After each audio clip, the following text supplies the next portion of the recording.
got chicken, ducks, and roosters on the farm. I'm just beating back with Susan the alarm. Johnny ate the grass, he's mooing on a bong. Gypsy blisters never sing for long. I hope I'm not wrong, I hope I'm not wrong. I hope I'm not wrong, I hope I'm not wrong. I hope I'm not wrong, I hope I'm not wrong. I hope I'm not wrong, I hope I'm not wrong. Very demure. Okay.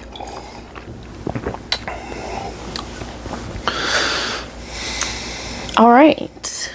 We're here with Pookie. Pookie. We're here with Mr. Pookie. Not Miss Pookie. It's Mr. Pookie.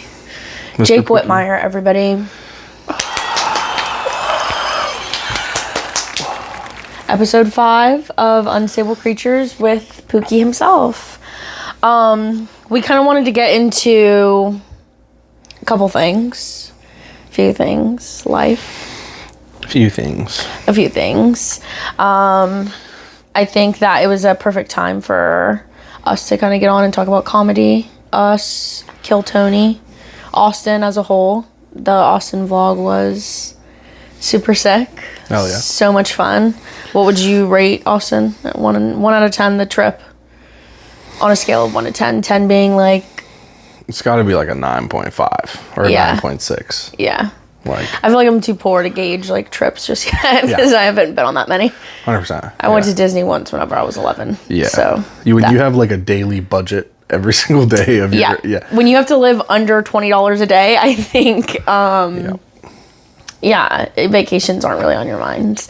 But yeah, we went, even though like you don't have like millions of dollars to go and like do whatever you want, like we still did like all the cool shit. Like, I feel like honestly we well, I don't want to say you are a much better budgeter of money. So I think that it ended up being a great trip because we were able to like kind of relax and like plan out the days because you're just much better about money. And but we still like schedule. There were times where I was like, oh, this is how much we can spend today, and then we spend that amount by like fucking noon. And I'm like, oh Terry Black's really hit us Terry Black's hit us hard with that one. Not really though. Like, we could have really. Went to Chili's and spent the same amount of money. Like, it's literally Terry Black's was so sick. It was so good. I don't know if you watch the vlog, there's a part where we go to Terry Black's and like you see the whole play and like what we got, what we rated everything, and it was fire. I just repeated myself like a total nerd because in the vlog I think I say something about like spending the same amount at Chili's. I mean, but that means you're just consistent with your mindset, and that's or my hate for Chili's pricing, like because I love their food, but it's just disrespectful that they know that you're addicted to that. This is the thing that I have with Chili's, though. This is the debacle I have with Chili's every like couple weeks or so, because people are always like, oh, well, the pricing about Chili's, but to me, it's like, have you heard of the 3 for me? That's the part that gets me every time. 3 for me for $10.99, you get a soft drink or a margarita for $2 more. You get an appetizer, so you can do like chips and salsa, a salad, or like another like mozzarella stick or something, and then you get an entree. Yeah, it's $10.99. You can kiss my ass. Chili's will get my money every single time. And the thing is that it's not just a lunch thing. That's the part that I give Chili their props for, because it's not just a lunch menu. It's, oh, you want to come here at midnight and you need food? 3 for me. You're hungry at 11 a.m. as soon as we open? 3 for me. I mean, they're really looking out for us. Like, they're seriously looking out. Exactly. And the thing is, they've had the 3 for me pre-COVID, pre-bad economy, post-COVID, post-bad economy. $10.99. Old timer with cheese. Curbside pickup. Whatever you need. Old timer with cheese. A Caesar salad. Can I be the paranoid man behind the camera real quick and go check and make sure that we're recording, since we've had technical difficulties in the past? Yeah. Just to We love Pookie, everybody. All right, cool. I'm paranoid. It's okay. Everything's good. That's fine. We've got a timer. Fine. Look, we'll pace ourselves. Broke the fourth wall. So, Jake Whitmeyer, everyone. We've been dating for a while now. 6 months, dude. It's only 6? I feel like it was like 7 or 8. No. It was 6. April Fool's Day was the official. So October 1st. Yeah, he asked me to be his girlfriend on April Fool's. So if anybody else can relate, please comment down below. I don't know if I was joking yet. No.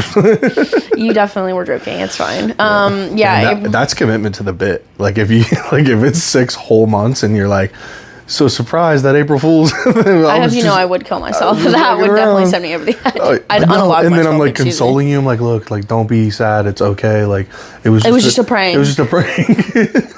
Yeah, I don't know if I'd kill myself or you first. My YouTube would go if that was going to be my breakout first YouTube video. And you'd be viral on TikTok immediately. Man, Florida man. Yeah, Florida man dates girl for 6 months just as a prank. Just to commit to the bit. Yeah. Right. No, yeah, it was a very interesting time. I think it was like the only time I've ever been in a relationship or like a talking stage that really was the 3-month rule. You know what I mean? Oh, yeah. And like, I don't think I ever really learned about that or like looked it up until after you had put me through the agonizing torture of the 3-month talking stage. And then I start seeing it on TikTok everywhere and all these girls saying like 3 months, it needs to be 3 months, like 3 months, do not date for 3 months, don't, like commit for 3 months, don't do any of those things for 3 whole months. And if you feel like at the 3rd month mark, you do want to proceed with the relationship, then 100% do it. You got to give the person a fiscal quarter before you like. Yeah. You know what I mean? Like you got to give them a quarterly review. You know what I mean? Yeah. Hey, we got you we got your 90-day review here. We're going to sit down. We're going to talk about it. Yeah. And you check the boxes. Yeah. I mean, it makes sense. I think that it's healthy. You've been promoted. You've been promoted to one of my elite employees. Yeah. Yeah, I definitely think that it was very interesting. For me, at least. I know that, everyone goes through different things, but I definitely had never done that before, or it wasn't something that I like consciously made the decision of. It was always just whatever feels right, and that never worked out for me. So it definitely is like one of those things that is healthy in the long run, but it doesn't quite feel like it is. At least for me, it didn't. It didn't feel healthy because I was going absolutely insane for 3 months and like not able to really be mentally mature about it, if that makes sense. But yeah, I think everybody wants to like rush into things, you know what I mean? And like it takes a learning process because everybody has done that. So anybody who doesn't do it, it's not because they never did and they're like, oh, I just listen to what people say. Like, no, it's because somebody who's like that has been hurt in the past by rushing into something, and then it gets drawn out, and then like you fall too hard for somebody that probably wasn't right for you, and then so it sucks to say it, but it's more of like it comes from trauma. Like you don't want nobody wants to not commit to somebody that they really appreciate and love. It's just you are like, I can't do that to myself again. And I think too, it's like the main fear of like being alone, that like even a month being single or 2 months or a couple weeks, like any of those things of just being single and really like sleeping by yourself at night and going to Walmart alone and eating dinner alone and, spending all of that time alone really is way more terrifying than potentially spending time with the wrong person or things end up being toxic or whatever. I would say 95% of people our age are willing to take the risk to not be alone. Right. And it's not good. It's definitely not good. It's super unhealthy, and it's something that I know I 100% have done in the past. 100%, me too. I feel like 100% of the time it hasn't ever been a like, oh well, maybe I should not. It was, I can't be alone, so this is just what I'm gonna do, and it's gonna have to be okay. And it ended up causing a lot of emotional damage and trauma and problems in relationships that just shouldn't have been. And I would have been I would have been more progressed and a lot better of a person had I have made those decisions consciously. And I think at the end of the day, you've brought so much maturity to my life, and emotional maturity and mental maturity. You have done so much for my mental health, and it makes me really emotional to think about, the person that I was before we met, and the way that I handled things and the way that I thought about myself and relationships and men and people and everything. You have really blossomed me into a beautiful person that I like more. I literally didn't do anything. It was all you. You just... It's not true. I just am here. I'm here for the ride. I think that's a beautiful message, and I'm glad that I can bear witness. But as I said, like, there's people who get into good relationships with people that care about them, or like good, solid, healthy people, and they still don't get their shit together. Yeah. You know what I mean? Like, they still, like, abuse that person and, like, you know, manipulate them and do things that they were doing before. That's not the work I did. That's the work you did. Yeah. Maybe there's a little bit of motivation there just because everybody needs a role model. So if you're hanging around with people that aren't, you know what I mean? And if somebody wants to view me as a healthy individual, there's somebody that has a role model better than me, that they're doing life better than me in the same kind of way. You know, staying away from certain things and not, you know, getting back into certain patterns isn't like success. That's just progress. And so I'm super proud of the progress you've made over the past 6 months. It's super cool to, like I said, bear witness to that kind of, you know, thing. But in reality, the things that you're talking about are things that aren't super visible to everyone. You know, other people see, oh, she's got a good job and she's a cool person and she's social and she has skills and she's talented and beautiful and all those other things that, you know, that other people just don't even have a grip on already. So I think that it's super cool that you can, you know, find it in yourself to be like, man, I am better than I used to be. Because some people don't see it like that. They just see like, oh, I'm growing and I'm on my way somewhere. You got to kind of stop and smell the roses. And I don't know. I'm not better or worse than I've ever been, but I think that being with you has shown me that I can be even better than like the best I've ever been. You know what I mean? Yeah. So that's pretty cool. And I'm not trying to like be businessy about it, you know what I mean? But that is very like important. It's not just like emotional. It's also like really, really. It's like, you know, if there's work to do, then you just need to do it. And like, and I'm really on board with like having relationships, not just the romantic relationships, but relationships with people that can be your role model. You know what I mean? And you've taught me so much about myself in the same past 6 months, and maybe it's not as visible, but ditto.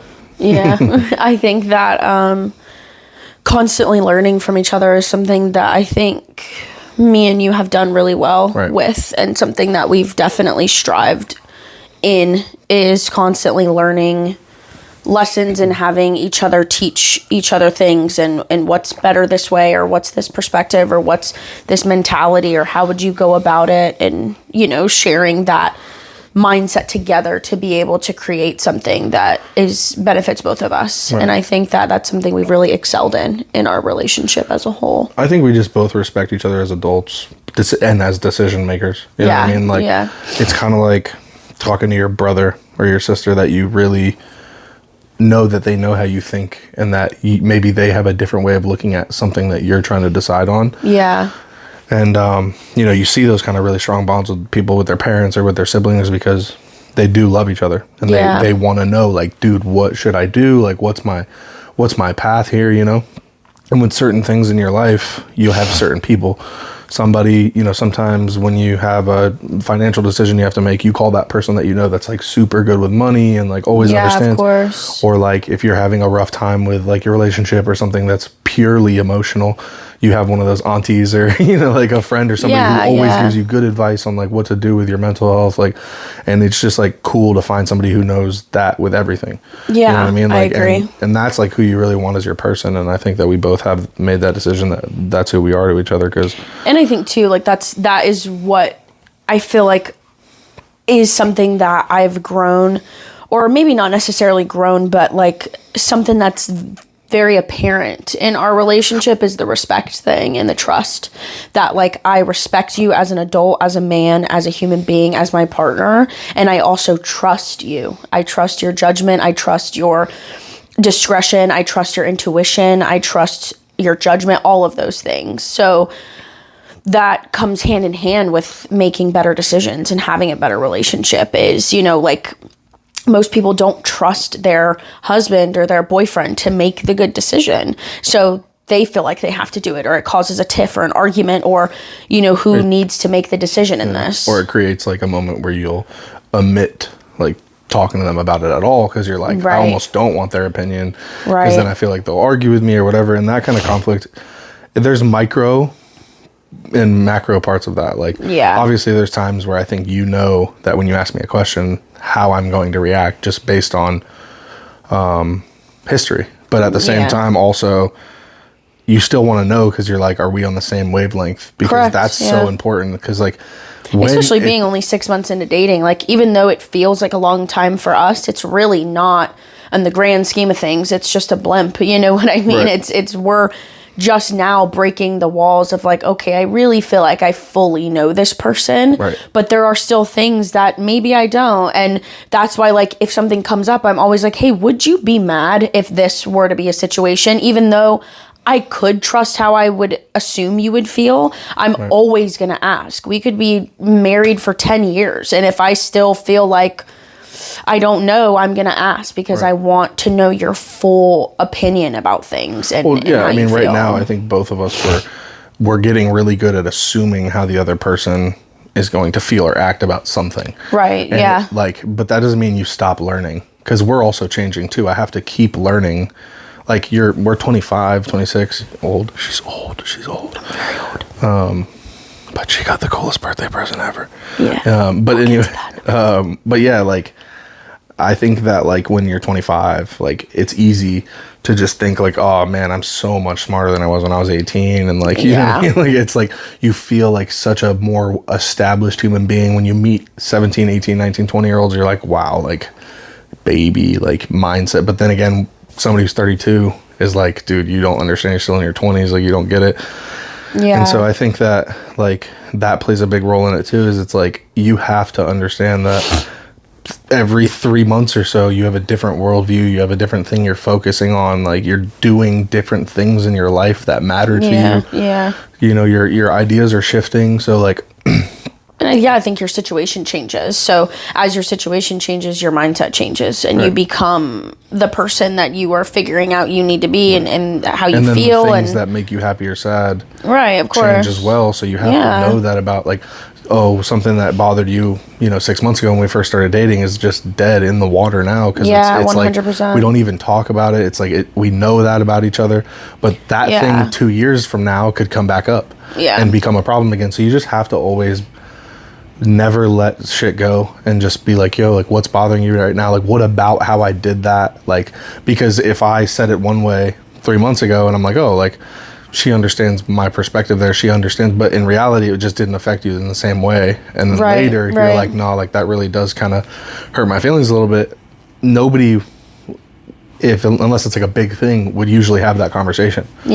Whereas I'll notice a micro change and be like, what was that about? You know what I mean? And I'm not like putting myself on a pedestal. I think a lot of people are like that, but I just mean that, like, my personality, as you can already tell, is I just don't like let shit go. I don't like not talk about it. I want to know, but I also am like understanding that people need space. And that, like, not everybody's like that. I know that not, I can obviously tell that people are not like me most of the time. Like, there are some Adderall brained, like, people who over talk and, like, you know what I mean? But, they don't, like, honestly, what's going on around them just isn't, they have no idea, you know? It was something, like, I'm glad we brought this up, because this is an analogy that my dad gave me a long time ago, and I think maybe I've already told you, because it was something that really, really changed my entire perspective of about exactly what we're talking about, how, like, people like me and you are super in tune of what's going around, like, on around us, and how people react and how people say things and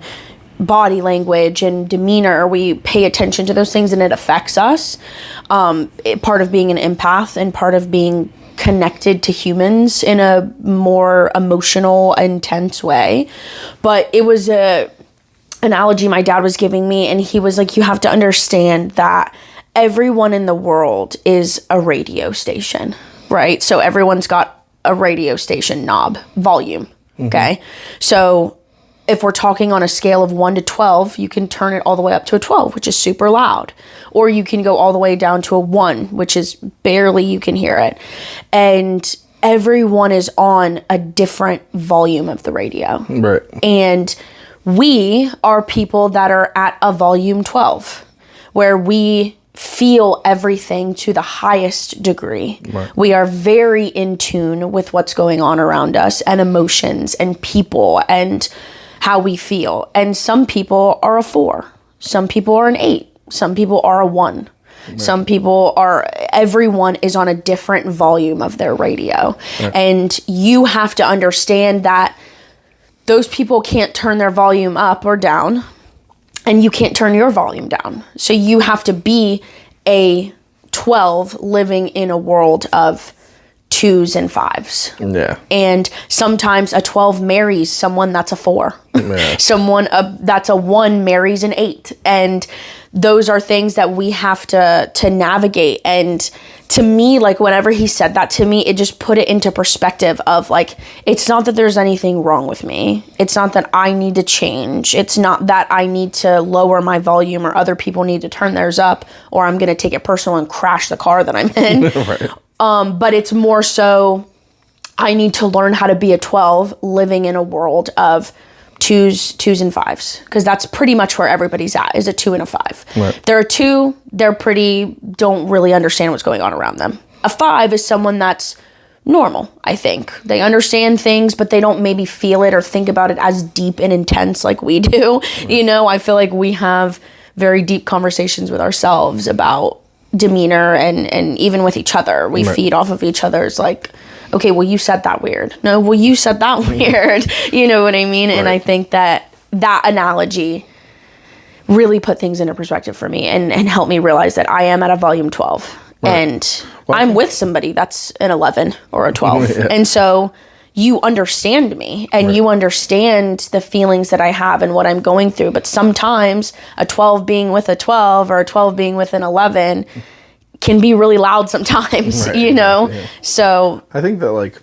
a lot of things that people, you know, think about in a relationship are, like, varying too. Like, you're not always a 12. Like, yeah. I think I think it's about potential. Like, I think some people don't even have the potential to be a 12 ever. It doesn't matter what they're doing in their life. Like, they max out at like a 6 or a 7, and that's it. And then on a bad day, they're a 1. And it's like, that's just, and I think like a 12 will never go below like a 6 or 7, you know what I mean? Like, even on their worst day. So it's like, that analogy is good too, because a volume can be changed 100%. On a day-to-day basis. It just depends on like where your head's at and kind of how you think, because I grew up being just a total fucking blabbermouth, like understood. Everyone told me I acted older and I was so mature for my age, and you know, had the gift of gab, and you know, my communication skills were always super high. I was always like that 8-year-old kid that'd be like, yo, you hear about the news? You know what I mean? Like, it's just like, I could talk like an adult since I was young. And so I think somebody who's also a good communicator as yourself, like, it's weird when you meet someone that you can't over explain.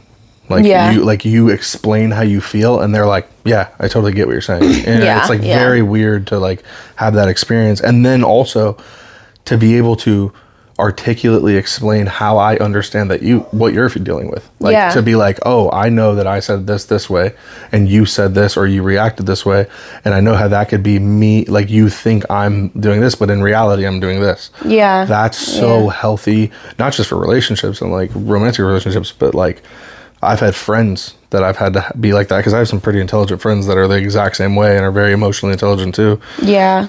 And it just solves problems so much easier, you know?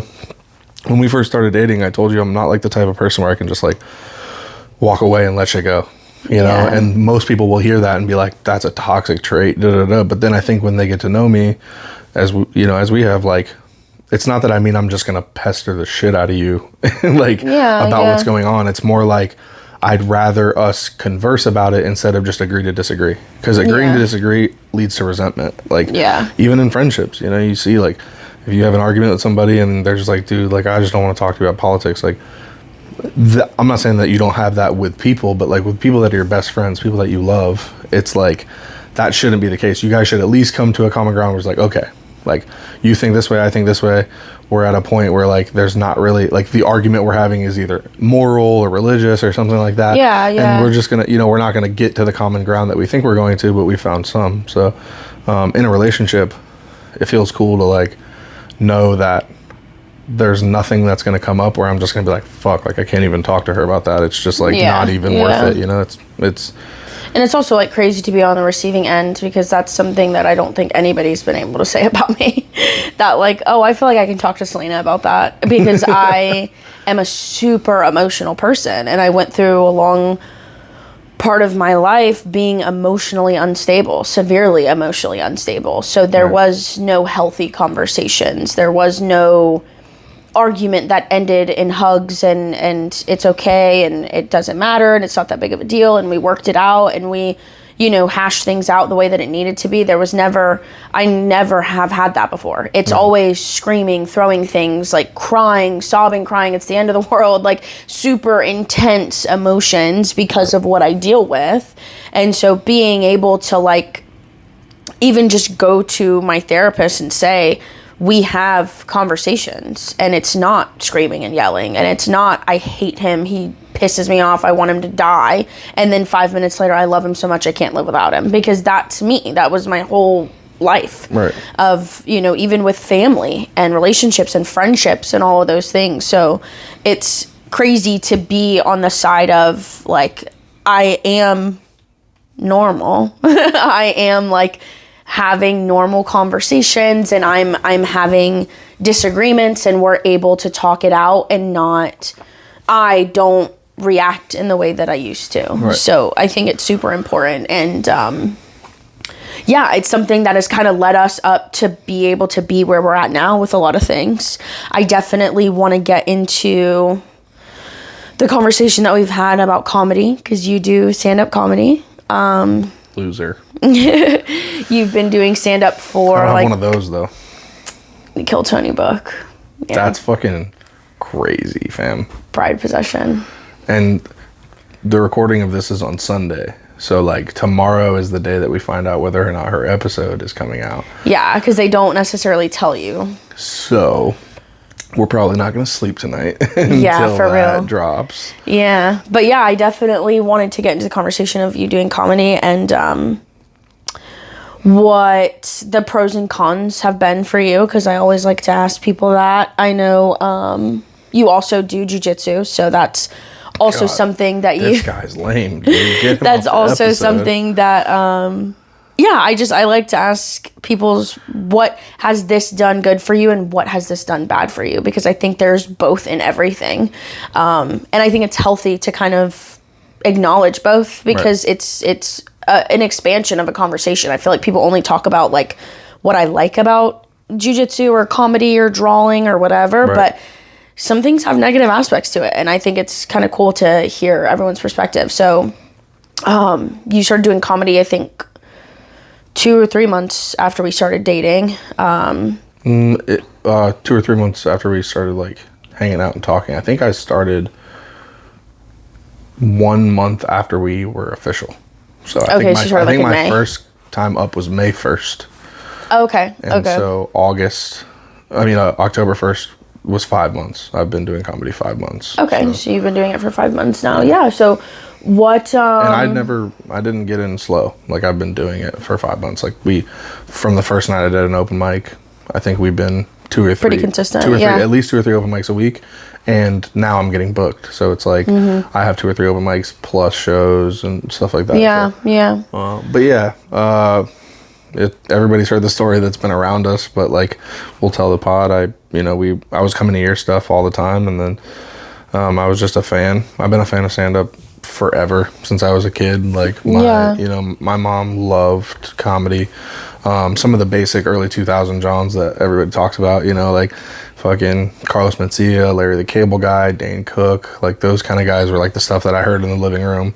Obviously, Chappelle, Cat Williams, like people, real killers of the early 2000s. I remember my dad always watching Dave Chappelle or Bernie Mac, and always used to tell me to go to my room because it's an adult thing and you're not allowed to listen to it. And I remember, like, cracking my bedroom door and like listening, and I would just hear Dave Chappelle cuss and up a storm, and I used to be laughing so hard. And I remember like, I want to know what that is. I want to listen, because my parents would always be like, go to your room, it's not for you. Yeah. So yeah, that's cool. Even though I didn't really like, sorry, sad boy moment, like my mom, like I didn't really get to have a high school experience with my mom. Yeah. Well, before that, like I remember. For anybody that doesn't like know you personally, though, if you want to expand on that, you can too, because I think that. I mean, my mom died. I think like connecting the dots is weird there, but like, 0 to 11, I lived. Well, it was really like 0 to 9. I lived with my mom. From 9 to like 11 is when I was with my grandparents a little bit, in and out with like my aunts and family friends and stuff, because my mom was just like kind of snowballing. My mom was a pillhead like my whole life after birth, and like, she just had a problem with drugs, but was very functional. Yeah. And then in 2011, 2010, they implemented like the prescription database, and so you couldn't fill your script as many times as you want, and so my mom turned to like street heroin, and then that turned into just a super gutter style lifestyle, like. That's interesting, because the law that you were saying that they passed, when you do the math, did it line up like exactly with that? Like, do you know for sure that's 100%. Exactly what it was? Yeah, like wow, that's interesting. If you watch, like, I forget what it's called, but there's a documentary on Netflix about South Florida doctors. It's not specifically about the pill mills, but it's specifically about a few doctors that were like in Miami, where they were so prolific for 16 hours a day, filling as many scripts as they possibly could for the money. Like these were get rich quick doctors. Yeah. And they were open from 6 Especially a.m. with like Oxycontin and all that stuff when that hit the market. And they're open 6 a.m. to 10 p.m. 7 days a week, writing scripts, lines out the door. People are traveling from Georgia, South Carolina.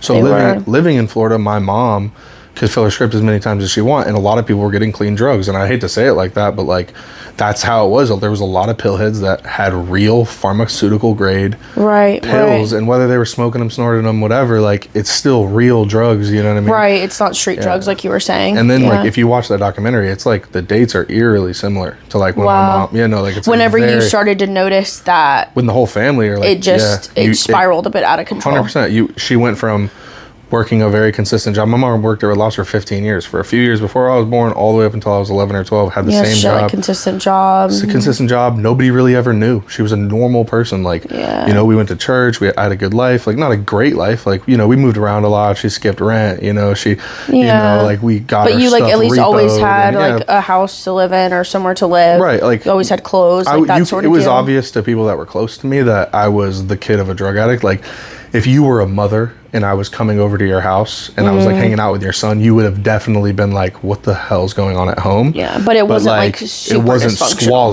Like I lived understand. okay, I had grandparents that were around a little bit and a couple aunts that were in the area that wouldn't have let anything absolutely awful happen to me. But interesting. And so then when that law was in place, you got to witness the progression. Well, looking back on it, I really didn't know. I thought it was more just like, damn, my mom's like a really bad drug addict now. Yeah, but you were of the age where you were cognizant and you were very smart. Politics. You didn't understand, right? To me, it was very rudimentary. Like my so mom. you really didn't come to that discovery until you were an adult. Yeah. Interesting. Yeah. And so then I think that like if you watch that documentary, like the dates are like literally like. And it's not. My mom's story is one of thousands and thousands. Like the pill mill epidemic killed thousands of people in Florida, and so like she is. If you look at the statistics, heroin deaths 5 years after the pill. My mom is one of those statistical. She's in that data. You know what I mean? Gotcha. She died. She actually, unfortunately, died super tragically in a drowning accident, but while under the influence of heroin, and she was well on her way to an overdose. Like, in and out of jail and just doing terrible things, and trying to keep her drug addict. And she went from, excuse me, You're okay. She went from that drug addict mom that kept it all together to not. Like, to couldn't stay out of rehab, couldn't keep her kids fed, you know what I mean? So we had to get away. Right. And then we stayed with my grandma. My grandma was really old and had a stroke, and I got put into foster care. But yeah, like, I think we started talking about comedy. I don't know why my mom came up, but... Yeah, because I wanted to delve into you doing comedy and how comedy was introduced to your life. And I was saying that my parents used to watch comedy, and then my mom were saying that you never really had that particular experience. But the experience that I do have, thank you, that's great, thank you. I would have definitely forgot ADHD. My mom loved comedy, and mine was go to your room. You can't. Yeah. It wasn't like I was old enough. I mean, she was wild enough. She said, "Go ahead and watch it." She let me watch, and I had and I feel like if I did have high school my experience, my mom would have been super laid back. Like it would have been a problem. Like I would. She would have been. She would have been in trouble. Yeah. I'm not just a regular mom. I'm a been cool mom. And it probably would have lended to a bad experience because my mom was on drugs. So like, I would have probably been hooked. She would have been hooking it up, if you know what I mean. Like it just is what it is. But I remember even before. Weird, like specific memory, but my mom, my stepbrother, like I have a sister, a half sister, and her dad's son. We were super close, and when we lived together, he actually died of cancer like a few years back, which is super tragic. But when we were like 10, 11, they would let us watch comedy with them, and I remember specifically one of Carlos Mencia's bits from that first special on Comedy Central. Yeah, he does the D joke, and he goes, "Hello, my name is Eric," and that is my stepbrother's name. And so I just have this super core memory of me, my mom, my stepbrother, and my stepdad in the living room rolling on the floor to Carlos Mencia, because my stepdad was also Mexican, so like he was super big fan of Carlos Mencia, and he's rolling on the floor. We're laughing so hard when he said Eric, because it's it just it would just like hit a little bit more home. But I also remember Dane Cook's first special. I remember being that kid on YouTube, like watching him make the joke about the lumberjack and printing the Bible on the guy, and like I just loved comedy when I was younger. And then also a huge core part of my comedy upbringing is Wildin' Out. Like I think that's a lot of people, especially our age. That was like, if you were watching it from since you were like in middle school, early high school, it definitely was like a very like cultural thing that a lot of us that are our age remember Wildin' Out, and remember being like, this is crazy and it's so funny, and like it's always unpredictable, and you never know what's gonna happen, you never know what somebody's gonna say, and like it always keeps you on the edge of like just consistent laughter and keeping your attention, and also being like trendy humor too, because I think that, at least for me, like comedy was from my dad being super funny my whole life, and my dad is one of those people that when he walks into a room, everybody pays attention, and he is hilarious, and people want to be around him because he's so funny. And I just remember like going to family reunions or Thanksgiving, Christmas, having big dinners with a bunch of my parents' friends and this and that, and filling a whole room up with laughter because of something my dad said. Of course, and he would be like, I just remember we were at like a Mexican restaurant one time with a bunch of like people from our church or something like that, a bunch of my parents' friends, and my dad's like at the end table here, and it's a long table full of us, and I just remember us like about to get kicked out because of how hard and how loud everyone was laughing. And I remember like I went to the bathroom, and I could hear them laughing from in the bathroom, and like just these women are like about to pee themselves because my dad is just so hilarious. And I just remember always seeing my dad make people laugh and being like, I want to be that. I want to be that person that like makes people laugh. And I was always that in school, class clown, like trying to cut up, trying to make fun of somebody, trying to bully, trying to do whatever, a little prank here and there, like a cute little prankster. But my mom, that's kind of how it got into my world of comedy, and like just the aspect of making people laugh. And I remember Wildin' Out too. I remember Larry the Cable Guy was like another one that I used to watch on YouTube all the time. I never really watched Jeff Dunham at all. I really started like digging into older comedy right after that. Like when I was younger, those were like the people that I saw and were famous. But when I had my choice, like around 14 to 15, I really started like, I loved Wild 'N Out. I grew with Wild 'N Out. That was probably the one thing that I grew with. When I was a little kid, I would watch Wild 'N Out, Affion Crockett, Nick Cannon when he was super young with the braids, and when he was in Drumline, like way back in the day before. Oh, Drumline's such a good movie. Yeah. Iconic. So fire. And it's so the best fire. piece of the, like, outside of Wild 'N Out, like, his it's music, the best thing he's been a part ever of. done. Yeah, like, stop real. making music, make more movies, bro. Make it more was movies. fire. Yeah. Like, but yeah, no, like that kind of thing was big. And then growing with Wild 'N Out, the emergence of like Emmanuel and DC Young Fly and like Matt Rife and those kind of people that were on Wild 'N Out, like it was just a new culture of the same thing, you know, the token white boy and the kid that's good at roasting, and then the one that's got really good bars and raps. And so like there was, and it also like teaches you culture. like fast-paced comedy, and I think that's also something that is a true genuine skill. Like just, I mean, you are just consistently funny every second. You can come up with something every single time. And Wild 'N Out like really shined the light on what kind of skill that is and how you can consistently have people laughing because they're all so fast and so witty and so comical and it was also animated. Written that way. Like in a really smart sense. Nick Cannon really structured that show in a way where it was like, people are not going to turn this off. Correct. Like that episode's going to start, and I'm talking from the theme song to the rapping at the end. You're not going to stop watching. It's just always super engaging, and they switch it up every 5 minutes to a new kind of thing. Like it's a very smart way to do it, and like that was kind of my first like wow, like shock and awe, you know. And then there was some specials that, you know, people, you see them on the news or on TV or whatever, and you're like, okay, I'm gonna check that out. Yeah, I remember like something so random. It's just such a core memory for me. But I remember I was probably like in 9th grade, I think 8th or 9th grade, and me and my family were watching America's Got Talent, and I was sitting on the top bunk bed in my sister's room, and we're all watching America's Got Talent. I don't know why my mom and dad were in there for some reason, but we were just all watching it in there, and there was a stand-up comedian that auditioned, and I cannot for the life of me remember his name, but he was a white guy, and he had a joke about somebody doing cocaine and made the joke of it being bright-eyed and bushy-tailed. I don't know why I remember that being the punchline. Bright-eyed and bushy-tailed. It was something like that. And I remember like hysterically dying laughing. Like hysterical dying laughing. And I like looked him up, and I remember like Googling it and reading the term stand-up comedian. Like I remember reading that term and saying, okay, so someone that does that is a stand-up comedian. That's what it's called. And then shortly after that, my dad introduced me to Saturday Night Live.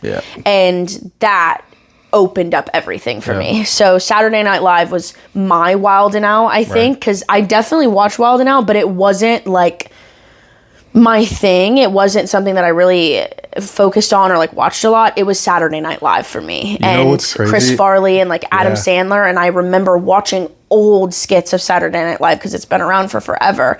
And my dad started watching, let me watch it every once in a while. And I remember like going on this whole rampage of SNL skits, and I was just watching old ones back to back to back. And Chris Farley and Adam Sandler specifically were like, and Will Ferrell were like the three that I just infatuated with. They were so popular at the time. Yes. And like, Adam Sandler, then like I went through the whole rabbit hole of Adam Sandler, and that really is what like brought comedy into my realm of knowledge at that age. But I never in a million years would ever think that I would do stand-up comedy. It was just that. Me too. Like I have such a similar experience to that. It's, call me a boomer, call me an old fart, but like everything changed when my family got a home computer. Like yes. Oh my God. Changed. Literally. Like, right. All like for me, it was Paint and YouTube. like, that's it. Paint and YouTube, and then Paint, the pinball, the Space Cadet pinball. Oh man, I used to snap on Space Cadet. Y'all want to talk about ASMR? Yeah, with if you didn't, you want to talk about ASMR? If you didn't play with the little keys, you're crazy. Lame as hell. Like, you're lame. I remember like I literally would go on Paint right after school, and I'm like, my mom, I have an hour and a half before my mom gets home. I'm going to paint her the most beautiful thing she's ever seen. And I would literally time myself. I only have an hour before I have to be done with this sculpture that I'm about to paint her on Paint with this slow ass computer. It's all pixelated. You can barely draw good because you're using the mouse. And I remember like doing underwater, like whipping like fish and stuff. And I would just pull it up on the home computer, and then my mom would walk in, and I'd be like, and she'd be like, "Oh my check God, it out." you're so talented. And she'd be like, yes. She'd be like, "Oh my God, my little Picasso, you're gonna be like a star." That shows the real difference between boys and then girls, 15 years too, later, like, I'm in jail.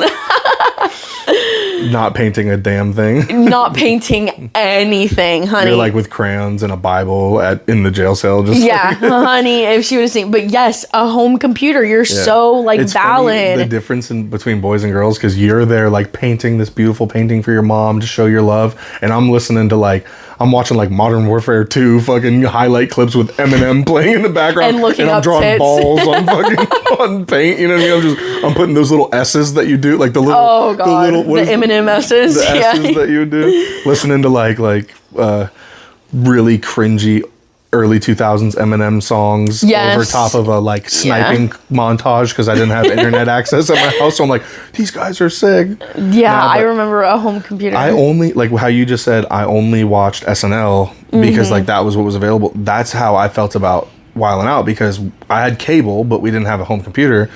Just because it wasn't common to have a home computer yet. Like, not everyone had one, and we were broke as shit. So, like, I didn't have one. Yeah, us too, yeah. So then... I remember when we first got it, my dad was like, this is a family computer. 100%. It's family You have to share, yeah. Well, my grandma had one, but she had retired, and she had one in her spare. And me and my mom stayed with her, but my mom was a waitress, so she was gone all day. And, like, if it was the summer, I was literally, like, just You were probably searching up so much porn oh my all the God, time. all the time, yeah. Oh, my God, brain rot. I remember... I looked up 2 Girls, 1 Cup on our family computer once, though. And got caught, right? Yeah. Oh, man, that was like my first introduction. That was my first introduction to porn, because these 2 boys on the bus were like, "Hey, look this up whenever you get home. It's really cool." And I was like, 2 Girls, 1 Cup. I'm like, so is it a magic show? Like, I was so confused. And I just Google it. Like, magical, all right. And I remember like seeing the websites, and I click on it, and like at that time, because it's so burned in my memory because it was so traumatizing, but like at that time, like, it wasn't like you typed in the website and then it took you to the website and you have to find the video. It's website, videos right there, automatically starts playing. And I was like, oh my God. I'm like, this is sex. This is how kids come about. I'm made from poop. Like, they're shitting on themselves or eating it. It was insane. And me at that age, like, I don't know what's going on. So I didn't even delete it. I left it right up there. And you didn't like, hit the X even? Nope. Oh my God. And so the computer screen, not clear the search history. You didn't even exit it out. You just left it up in the window. So then like the computer goes in sleep mode, right? So the screen's black, and so then no one sees anything. I'm like, oh, whatever. I like, I'm chilling. I'm sitting in my room with like a little pizza roll. I'm watching. Takes one space bar click, and they're like, oh my God. Yeah. And so then my mom comes home from work, or my dad, somebody, and went to go use the computer, and that's what they see. And they're like, okay. So either, like, my mom's like, either my husband looked this up or my 12-year-old daughter looked this up. And both are gonna piss me off. yeah, we're gonna have a problem either way. Either way, yeah. So I remember, like, I was getting ready for bed, and my mom, I'm like, I think she was like helping me was like turning on my shower for me or something. I cannot remember. And she just looks at me and goes, "What were you looking up on the computer?" And I was like, "What?" And she was like, "What were you looking up on the computer?" And I was like, "I don't know what you're talking about." And she's like, "Selena, you looked something up on the computer today, just recently. And what was it?" And like, I explained to her, and she was absolutely mortified. Yeah, I mean, how could you not be? Yeah, family computers have really done some things. They've done as much harm as they've done good. Because the good that we were talking about is that, like, instead of looking up clips of like Adam Sandler and stuff, my thing was Def Comedy Jam. Like, I had Wildin' Out, all those people I just talked about. Like, that's where I watched bootleg Dane Cook's. I'd like whatever random website would let me watch the whole special or whatever, and then just so many clip after clip. I mean, I probably watched a whole 3 or 4 days worth of just compilation videos of different clips from Def Comedy Jam, and that was kind of like the 2 for me. And then, so I was just a fan of comedy my whole life. I always loved it, always was big into it. And then me and you started talking, and you told me you were a stand-up comic like the first time we ever even like saw each other. Like it was like the second or third time, because we actually worked together. We don't anymore, but we worked together at the time. And I think I was watching Bad Friends on my phone, and this was like the first like conversation we ever had. Yeah, like the first. And you were like, "Oh, is that Bad Friends?" And I was like, what? Oh, that's another one that I always watched on TV.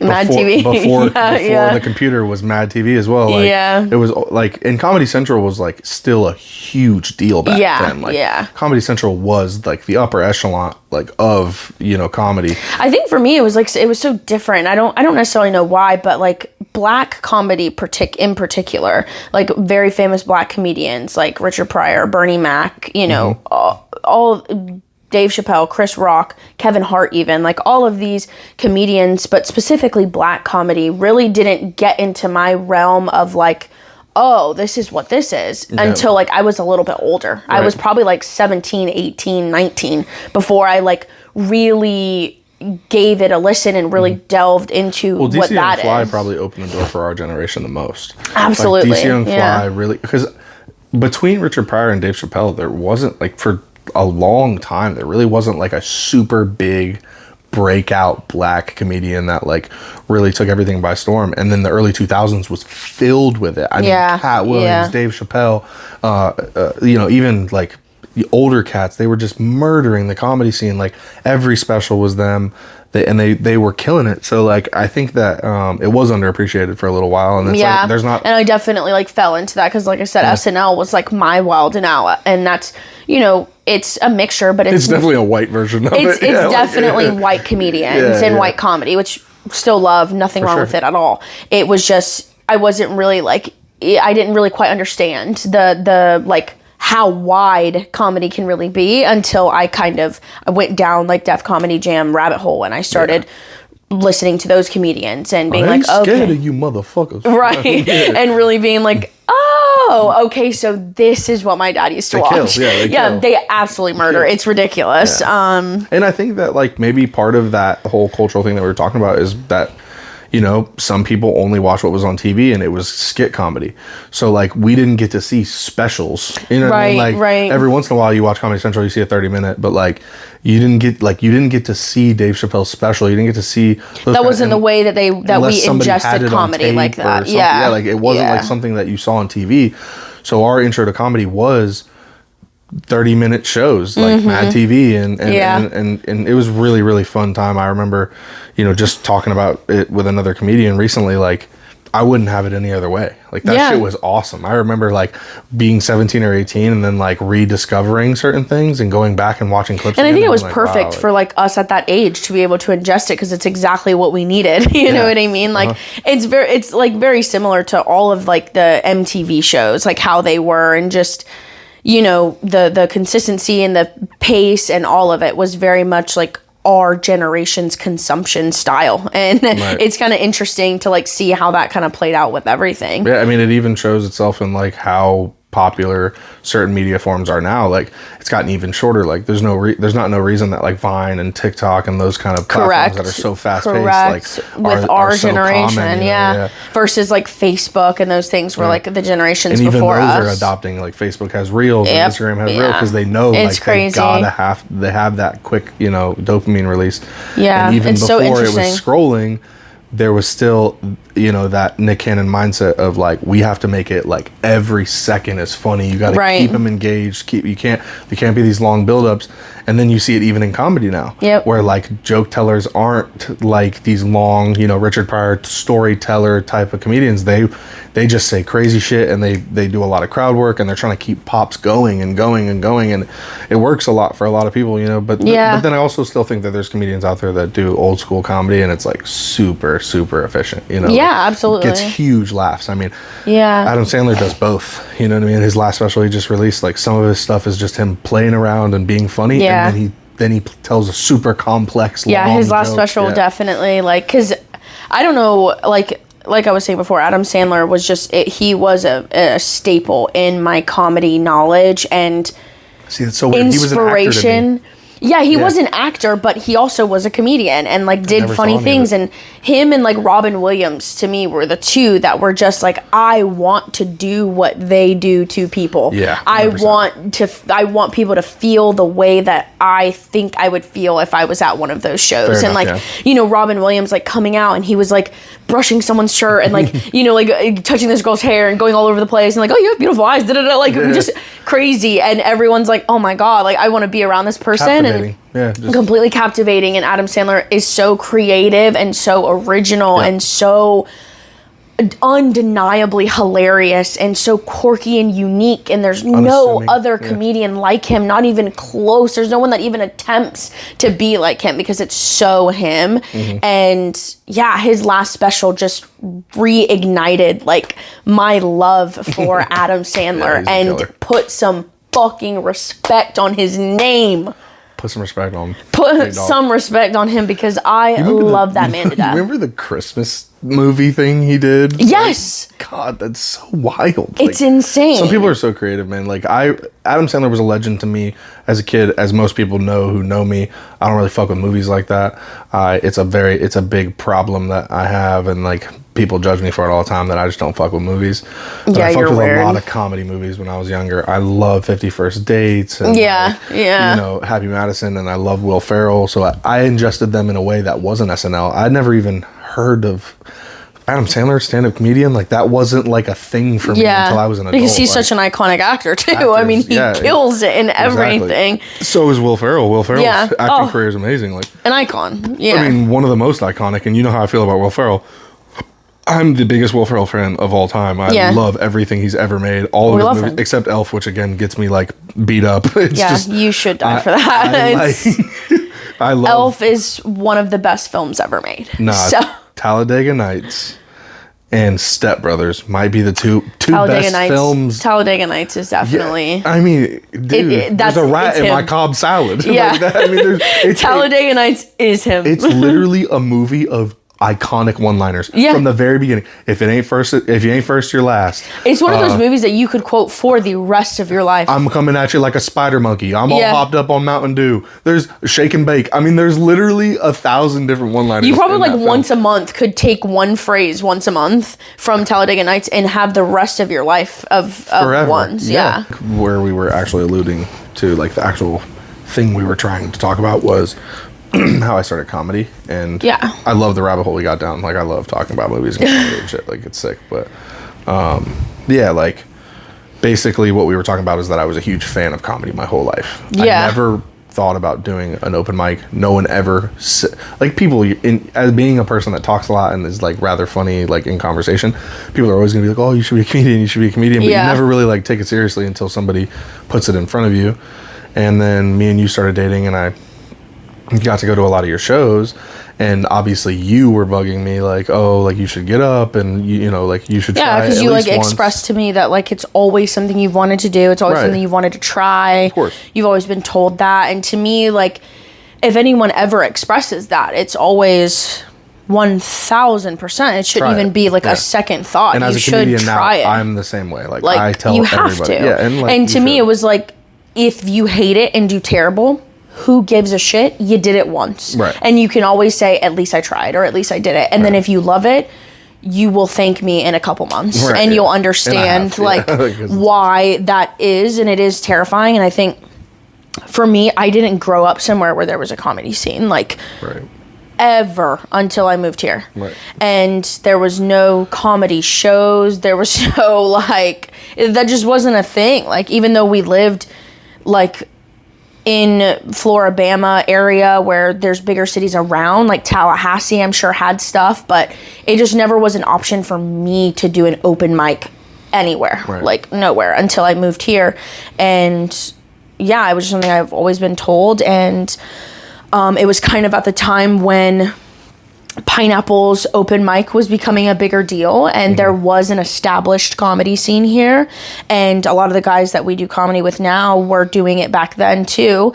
And technically my first open mic was in like 2022, 2021. No, it was 2022. I think was my first time I ever went on stage doing comedy ever in my whole life. You want to get a drink? You can get more.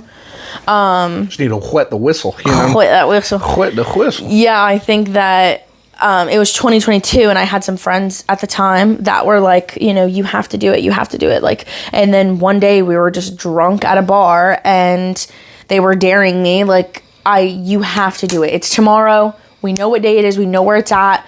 let's just, like, you have to go as soon as you get off of work. Like, we are daring you to do the open mic. And I was like, all right, fine, I'm going to do it. Like, just trying to big ball. And then the next day comes around and I'm like, I can't do that. And I'm like searching it up on Facebook, like Pineapple's open mic, like all these comedians that are there. And I'm like, dude, can't do this. And I got off of work at like 5 and I had to be there at 7 to sign up. So I come home and I'm like, I'm so sick to my stomach, like so pitted, sick, nauseous. I don't know what to do. I have nothing written down. I've never written a joke in my life, like ever one single time. And I'm like, what the hell am I going to talk about? Like, what am I going to say? Should I just get up there and just like tell my life story? Like, what do I do? And so I'm driving there. Like, I get off work, I get ready, I get dressed. I'm driving to Pineapples and I'm like, Selena, what the fuck are you doing? Really? Like, that's yes, like it was just a crazy experience. I was like, what are you doing? And I get there, bunch of guys that I do not know that are looking at me sideways crazy. And I'm like, hey, my Bob Ross. I'm like, hey, where do I sign up? And they're like, oh, the piece of paper's over there. And I'm like, okay. And I'm like looking and it's like a list 1 through 12 of people's names. And I'm like, what do I do? Like, is this like on a scale of how good you are? Like, is 1 bad? Is 12 like best? Like, I did not know. So my dumbass put my number, like I put my name at like number 4 or something like that. And, people start filling in and the audience is there and I'm like, I cannot even believe and fathom that I'm doing this. And like some people from my work showed up, like people came to see me do this. And they do come. The rest was history. That was like the first time I ever did an open mic. And then I think I did one other open mic like a week later. And then I didn't do it again for a year and a half. I never did it again until 2023, I think, the very beginning of 2023. And that's when I like consistently started doing comedy and did it to that point. So yeah, I definitely didn't take any breaks. Like mine was a completely different situation. I've told other people's story in front of you, so you know it. But like, I genuinely that night did not think I was ever going to do comedy. Still, I got off work. You were like, oh, there's a open mic downtown or in Beachside, and you were like, but I don't want to go, so let's just go home. And I told you, I got to make the decisions about what mics and stuff we did, but now that he's a comedian, he also has a say in it, and it's really annoying. Anyways. Glad you threw that one in there. But yeah, no, like it was a spur of the moment thing. You were like, I don't want to go. And I was like, all right, well, we're going. And you were like, no, like I want to go home. I want to go to sleep. And I was like, all right, well, if we go, I'll go up, because you were excited about me going up. Like, I knew you would go. And then we got to the parking lot and I was like, you got like, I just want to watch comedy. Like, you don't have to go up, but I want to see everybody else, and I'm not going up. And you were pretty headstrong about like, we will leave. Like, I'm like, you can turn the car around. Like, I'm not going in there unless you get on stage. And I remember just kind of how you feel about it now. Like, fuck it. You know what I mean? Like, like just do it. Fuck it. Get on stage. Everybody doesn't care. You know what I mean? Like, shitty open mic down, like nobody's there. I think there was 2 people there the first time. I was wearing my work clothes. It was just like a spur of the moment thing. And then I caught the bug. Like, first time you catch like a really good laugh on something that you wrote that's like pretty, original. Yeah, it's your humor. And true to you, you know what I mean? Something that's not just a low-hanging fruit joke of you talking about your dick or whatever, like, where it's like something about your life or your job or something that is genuinely funny in your life that you say in a funny way that people don't look at it that same way or whatever. Like, that's a big hit to like your endorphins. Like, you're like, absolutely. Oh my God, like that, you get that pulse going and you really want it. But and then spin sick. You know what I mean? Yeah, it's something that really takes you on a roller coaster, and it's crazy because, like, now here we are months later, and I'm waiting for my episode of Kill Tony. That's what I was just about to say drop. Too. Like, is like literally. I got on fucking Kill Tony. In the past 6 months of being a comedian, I've done everything. I remember when I first started. I told you like day 4, we went to an open mic at El Mojito, and I got like 3 laughs, and I got off the stage, and I was like, I'm getting up on Pineapples. That is the goal. Like. And then I got Pineapples in like 2 months. Did my first set at Pineapples. And I remember that night at Pineapples, we went in the car and I was like, we're going to Austin. Like, you're either you or both of us are getting on Kill Tony. Like, we're gonna go out there, we're gonna do shows, like we're gonna do the damn thing. And like that, obviously that's another thing you wanted to talk about, because obviously it's a big thing that we have in common, is that we went to Austin and shit. But yeah, we went to Austin for my 26th birthday in September. A lot of gang shit. Yeah, and it was a planned trip by Jake, and a financially supported trip by Jake. Hey, it was just a blessing. Like it was a complete blessing, and it was amazing. And I would have never expected anything like that from you or a person or anyone to really understand what like a gift that was to me and what that really meant. And the universe took care of the rest, genuinely. Exactly, and it's crazy to think about that like we obviously put in the work and we did the things and we buckled down and did what needed to happen, but the universe really did take care of the rest of it. And my birthday was on September 23rd, which was a Monday. We were there from Thursday to Tuesday. And so 19th through the 24th, and the 23rd was a Monday. It was my birthday. And rewind 2 months before this, when I bombed. Yes, like, oh, you're talking about that. I mean, I'm not gonna bring that up and like try to pat myself on the back, but like, I bombed, and I confessed that I was gonna quit comedy because I was tired of getting rejected. And we had a super deep conversation in the car, and I was like, it's gonna happen. It's all gonna happen. You're gonna live your dreams. But outside of that, 2 months before that, I get a random. I didn't know I was getting a bonus from work. Like, it's not a normal bonus that everybody gets. Yeah. I was planning on what I was going to buy you, and I had put all, like, I'm such a dork with my ADHD that I put, like, the whole trip on a spreadsheet. And, like, the Airbnb was, like, 3/4 of the price, and, like, of the whole trip itself. Like, where we were going to stay was just such a big problem, because downtown Austin is so expensive. Yeah. And then I was like, man, like you know, obviously need like a rental car. Right, and I mean, there's so many things. The tickets, like, exactly. So then I'm like, okay, well, if I can find somebody to stay with, we might be able to make this happen. And I found out somebody to stay with in one day. Like, shout out Felix. Shout out Felix. To literally an angel on this earth. Yeah, like, Felix Andres, we love you, bro. You're the best. But Felix says, yeah, bro, you can kick it with me. Like, we're going to be moving, so it might be hectic. And I was like, I don't give a shit. Like, it's going to cut my bill in half. And then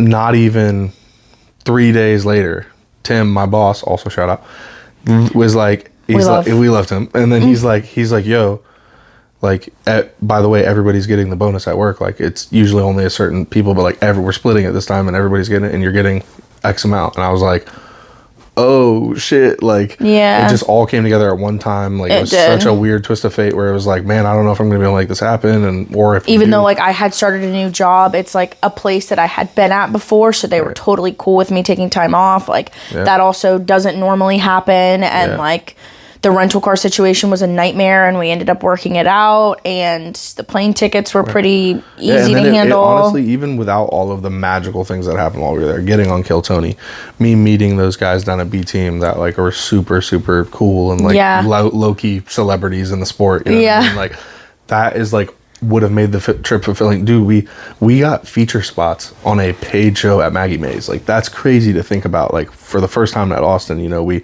pull up and there's a show at Maggie Mae's, and then he's like, yeah, I can throw you guys on. And like, there's people there that have been on Kill Tony a couple times, and like comedians that are traveling from, where was that guy was from, like Nashville or something. Like, and he was a killer. That guy went before us. It's like, Ed to Sheeran. Think that that Ed Sheeran looking guy, I forget his name, but like, we'll find his name one day. But sorry.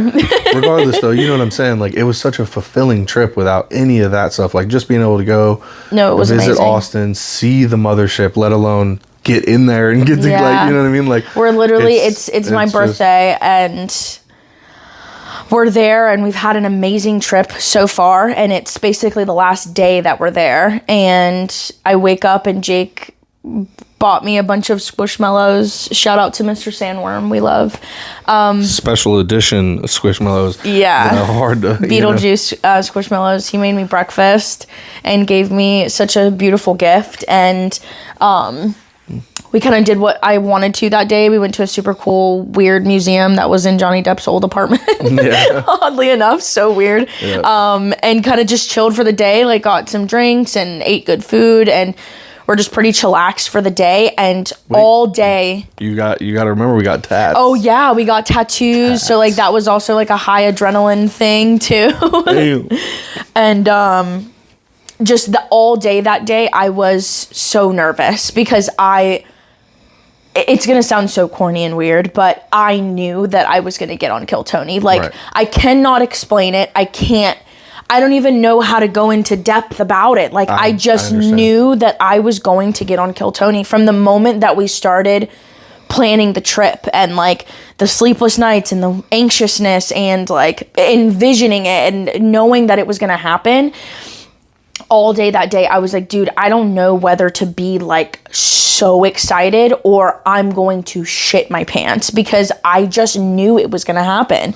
And we, sign up for the other mics. We're doing our thing.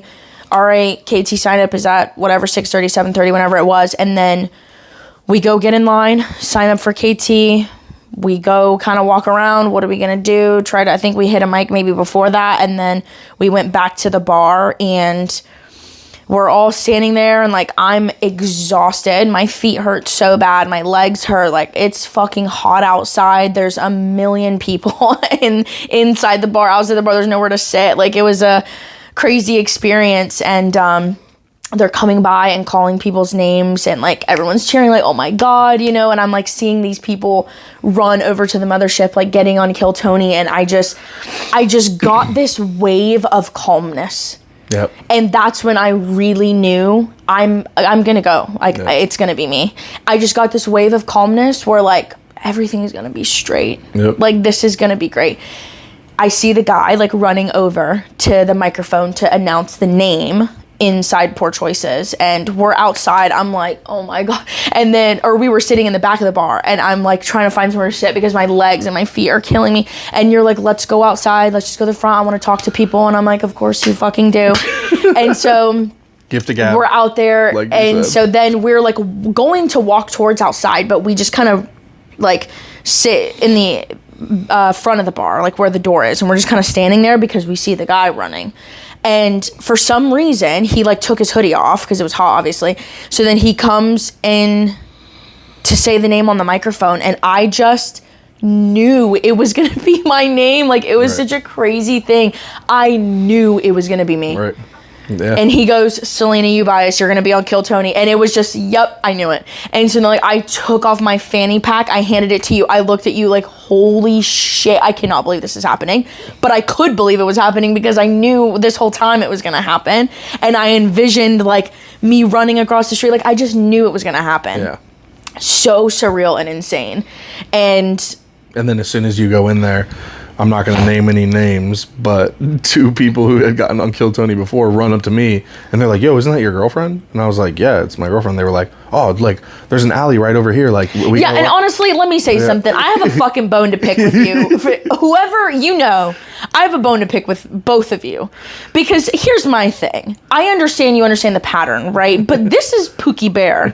He should not have had to handle those emotions stress. And the stress. Oh my God, I was And dying. then you're going to make me feel bad that he didn't get called out there because it just wasn't a conversation in the interview. And I'll be the first to say it. It's about me. So, maybe I didn't want him to come out there. Whatever, fuck you. Maybe I just wanted to talk about him because I can. But, you didn't just talk about me. It was my birthday, and I think I was owed. You told 4 million people that you're that I'm a non-verbal autistic, man. So yeah, the two people that hyped up my Pookie and stressed him out and made him so anxious, I don't like you. But yeah, we'll move on. It was an emotional roller coaster because they say like, oh, you're going up, and then I run over and I wait in the alley, which is because like usually on KT, if someone goes and they have a significant other, sometimes they'll bring them out and say, oh, let's meet him, and then they'll go out and obviously create a longer, funnier moment, especially in these things. And I will say, people that look normal or like not missing an arm or something, that typically doesn't happen to them. But we'll move on to that point. So, I get called and they're like, okay, we gotta go. I run over to the street. They walk me into the back of Comedy Mothership, and I'm like standing there, and there's like PAs and stuff, and I'm standing in the back, and they like explain the rules, you know, don't touch the comedians. When you get out there, you're going to walk to the red X. As soon as you get there, your minute starts. The lights are very bright. There's a lot of people out there. Do you need anything before your name gets called? And I was like, no. You burped? I was like, I don't think so. I think I'm okay. And so then for probably a good 5 to 10 seconds, I forgot all my jokes. I'm literally in my head like, panic attack, fuck, panic attack, what am I panic going to attack, say? panic attack. Wait, Yeah. I'm here because of what? Oh yeah, comedy. What am I going to say? I've done comedy before. I have jokes. What? And so Your brain hit a factory reset. Oh my God. I literally was like, holy fuck, Selena, what are your jokes? What are your jokes? What the fuck are you going to say? And then like I had another like maybe 30, 45 seconds to kind of illuminate with myself, or what is it? Ruminate. Yeah, I didn't even know either for a second. Illuminate. I was glowing. Yeah. I had like a good 45 seconds to a minute to kind of ruminate with myself, and then all the jokes came to me. I knew exactly what I was going to say. I got out there. I was so confident, and as soon as I said my first joke and it hit, I was like, this is insane. It's it, dude. This is like it was crazy. And you like got the whole, not only did you get a big joke book, but you got the illustrious Tony Hinchcliffe. Wow. Yeah, and the you have a big future in comedy if you keep writing jokes. Yeah, that's like not that. even a common thing for him. You're definitely Yeah. We what time and date here? It is Sunday, October 6th. 6th, I think. It is the 6th. So her episode has not aired yet. It hasn't. By the time you see this, it will have aired. What I'll say is that's probably never been said before, but you got the wow. Just getting the wow is crazy. Yeah. But you got the like you have a big future. And then obviously Redman didn't bring you up because you're not like a small, tiny bitch ass white girl. That's he didn't ask you for this, the secret show. Yeah. But I also know that like they were saying that they may not have been doing it because of Skank Fest, and there was like a lot of stuff going on. I think they also like he doesn't ask as many people as he used to because the secret show has a bunch. It's like a big show now. Yeah, like a lot of people go and watch it, so he puts bigger comedians on there. When we went and saw the secret show, it was the best lineup that I've ever heard of. I mean, because like in my head, Cam, Ari, all them, like, it was a great show, and I'm glad we got to attend it. You know what I mean? Like, and that was 20 minutes after we got to Austin. That was so crazy. Like, we literally had a full landed, trip. spent 3 hours at the fucking rental car place, and then immediately got in the car and went straight to the secret show because we didn't have time to do what we thought we were gonna have time to do. But and then we're sitting there and we're like, oh, it might. We saw. What's his name? I always forget his name. The guy that was wearing the all yellow there that night. Drew Nickens. We saw Drew Nickens, and I was like, oh, he's walking back and forth. He's probably like the closer or whatever. It might be like local comics, and then. Bro, it's Martin Phillips, Hans Kim, and we thought it was just going to be, like regular Austin comedians or like one person. People that got the secret show from Kill Tony or something. It was like the killers of Kill Tony. It was like Cam and Ari and it was Hans. definitely a great week to go because I think it was just a lot of people were in town. There's a lot going on at the time. I bet so it was good. You could attest to what I'm talking about. Like we get there and we're like, oh, we're gonna ease into Austin. Like we saw the mothership. We passed, of Jack in the Box and got a burger or whatever. Yeah. But then like you're like thrusted into it because you go to your first show an hour after you get thrusted. But you know what I'm saying? You got like pushed off the edge. You get there, and then you go to your first event. But I mean, that's why we were there. Like that's why we wanted to go because we want to be somewhere where that is how it is all the time, and you're around people. And I got on Kill Tony, and it was definitely the craziest thing that's ever happened to me, the most surreal thing that's ever happened to me. And I don't ever like want to be one of those people that's like, oh, you're too serious about something that's not that big of a deal. But that's my inner dialogue talking, and like, oh, it's not that big of a deal, you know what I mean? But as a comedian, it is a big deal, and I don't see you guys going out to Austin. Anyways, Shade. And I had like this moment after I got off stage and I got a big joke book and my interview went great and all these things, and like people taking down my information because of potential like things that could happen, and it was surreal. It was so surreal, and I just remember like coming out and I'm like, I have to call my dad. Literally like I have it all on film. Yeah. The first thing I'm like, I literally have to call my dad. Gotta call right now right away, because it's literally right now I need to speak to my father. So it was so important that like you walked out, and then like Ron White followed you out, and I was like, Ron White? And he turned around and I was like, I love you. He's like, I love you too, man. I was like, yeah, you're good and all. I need to call my dad. Yeah, like it's like I need to call my father. Yeah. And then just to be there in that moment in downtown Austin at night, the lights are lit up, everybody's outside cheering you on. Like it was like such a surreal moment to be like, wow. Like, and I just remember like being on the phone with my dad and like explaining like Kill Tony and the level of intensity of what it is and like how important it is to me, and like this gets millions of views every episode, and like this is not just a stupid little thing, like this is crazy. Right. And my dad was like, so what does this mean? I'm like, this means we out the hood, man. This means we out the hood, pops. You ain't got no mortgage no more, player. Right. That's what and this means. Yeah, and I just remember having like a crazy emotional moment with you and like my parents, and amazing, just being like, dude, this was a dare like 2 fucking years ago, like a stupid dare, and I never in a million years would have ever thought. And I've been watching Kill Tony for like 8 years. I have been watching Kill Tony for literally like 8 years, no cap, no lie. 8 years I've been watching Kill Tony, probably like 7-8 years, and I just it was about 5. Never in a million years would have ever thought that like Kill Tony would be as big as it is now, because it used to not be. Never thought it would be as big as it is now, and never in any lifetimes of a sort think that I would be on fucking Kill Tony. And like didn't do well and like didn't let my nerves get the best of me, didn't let like my low self-esteem or me being shitty to myself or like, you're not funny, you're fucking stupid, don't say that shit, you know what I mean? Right. Like it's so sick and it's so insane, and I really have very few people to thank for it, and you are one of them. And I am so in love with you, and you have done so many things to my life, and that trip and that experience, and this would never be if it wasn't for me meeting someone like you and like investing my time and my energy and my love into you, and you doing the same to me. And yeah, it's so crazy to think about. It's a completely crazy experience. Watching the episode's really going to solidify it. Like, yeah, I'm so excited. I still haven't seen it. You're the only person that was in there that you know what I mean? Like, I don't even know.